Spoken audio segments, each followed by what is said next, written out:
여러분, 가이등이라는 단어를 살펴보면 칡가이자와 등나무 등자로 이루어져 있습니다. 이 칡나무와 등나무는 다른 것에 자신의 이 줄기를 감으면서 그렇게 자라는 습성이 있습니다.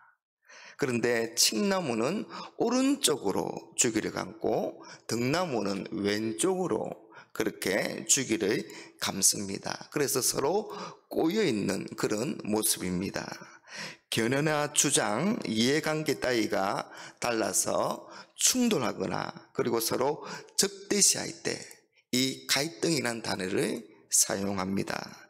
그런데 오늘 말씀에 그리스도인이 된 나 자신 속에 이런 갈등이 있다는 겁니다. 17절의 말씀에 보니까 육체의 소욕은 성령을 거스르고 성령은 육체를 거스르나니 이 둘이 서로 대적함으로 너희가 원하는 것을 하지 못하게 하려 함이니라. 우리 그리스도인의 마음속에 있는 갈등은 육체의 소욕과 성령의 소욕의 갈등입니다. 육체의 소욕은 하나님이 기뻐하시지 않는 것이고 성령의 소욕은 하나님이 기뻐하시는 것입니다. 그래서 이 둘은 서로 거스르며 적대적인 관계입니다. 여러분, 우리는 예수님의 구주를 믿고 하나님의 자녀가 되었습니다. 그리고 가장 큰 축복인 성령님께서 우리 마음에 계십니다. 하지만 우리 마음속에서 육체의 소욕에 따를 것인가 아니면 성령의 소욕에 따를 것인가 늘 고민하고 갈등하는 게 우리의 모습입니다. 그렇지 않습니까? 그래서 어떤 때는 육체의 소욕에 따르기도 하고 또 어떤 때는 성령의 소욕에 따르기도 합니다. 그리고 우리가 무엇을 따랐는지는 우리 삶의 열매를 보면 알 수가 있는 겁니다. 육체를 따라 살 때와 성령에 따라 살 때의 열매가 완전히 다르기 때문입니다. 먼저는 19절에서 21절을 보면 육체를 따라 살 때의 열매입니다. 이런 열매는 하나님이 기뻐하시지 않는 것들입니다. 육체의 일은 분명하니 곧 음행과 더러운 것과 호색과 우상숭배와 주술과 원수 맺는 것과 분쟁과 시기와 분냄과 당 짓는 것과 분열함과 이단과 투기와 술 취함과 방탕함과 또 그와 같은 것들이라.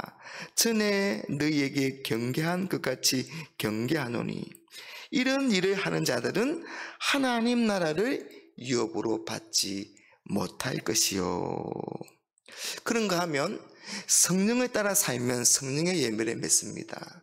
성령의 열매가 무엇입니까? 성령의 열매는 사랑과 희락과 화평과 오래 참음과 자비와 양성과 충성과 온유와 절제입니다. 이런 성령의 열매들은 우리 예수님의 성품이며 또한 예수님을 따르는 우리가 맺어야 할 열매입니다.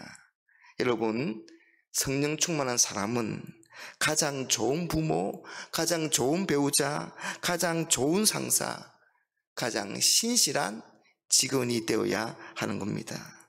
그런데 이런 성령의 열매는 결코 거저 맺히지 않습니다.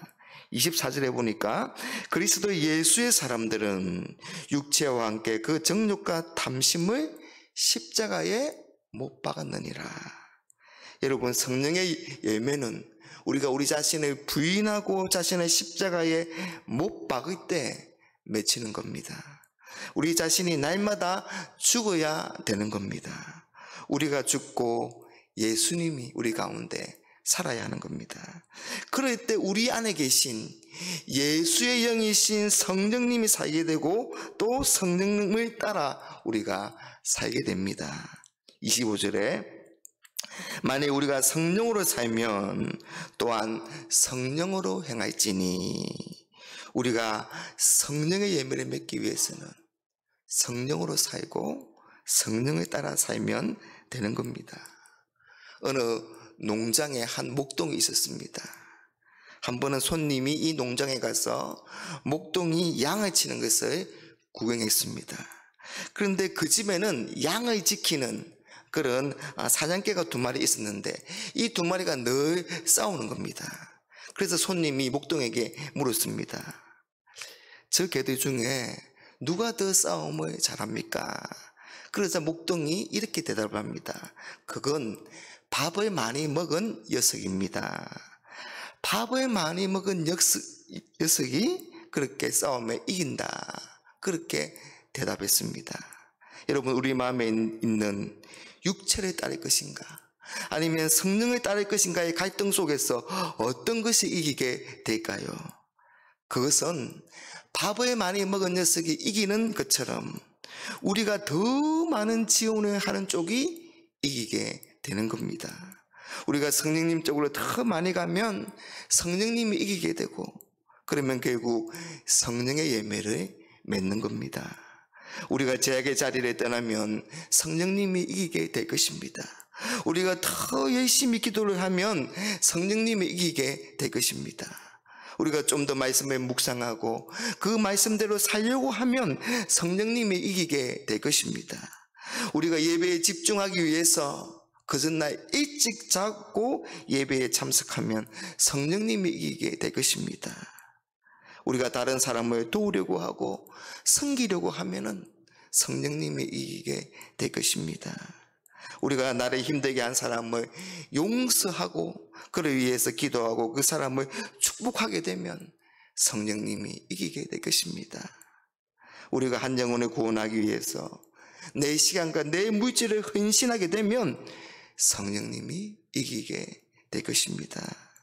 여러분, 우리가 맺는 열매는 두 가지밖에 없습니다. 육체의 열매 아니면 성령의 열매입니다. 열매를 보면 그 나무를 안다고 했잖아요. 우리가 육체의 열매를 맺는 것은 육체를 따라 살아가게 된 것이고, 성령의 열매를 맺었다면 우리는 성령을 따라 살아가게 된 것입니다. 사랑하는 여러분, 우리 안에 성령님이 계십니다. 그 성령님이 계속 우리에게 말씀하시고 우리에게 감동의 마음을 주시면서 함께 하십니다. 우리 안에 계신 성령의 음성을 쫓아서 사시기를 바랍니다. 성령님께 순종하시기 바랍니다. 성령의 예배 맺기를 소망하시기를 바랍니다. 그러면 성령님이 이기게 하시는 그런 은혜가 있을 것입니다. 그래서 농부가 알곡을 모아들인 그 자신의 창고를 보면서 미소를 짓듯이 우리도 성령의 열매들로 가득한 우리 신앙의 창고를 바라보면서 주님과 모든 사람들 앞에서 환한 미소를 짓게 되는 그런 축복이 있게 되기를 주님의 이름으로 축복합니다.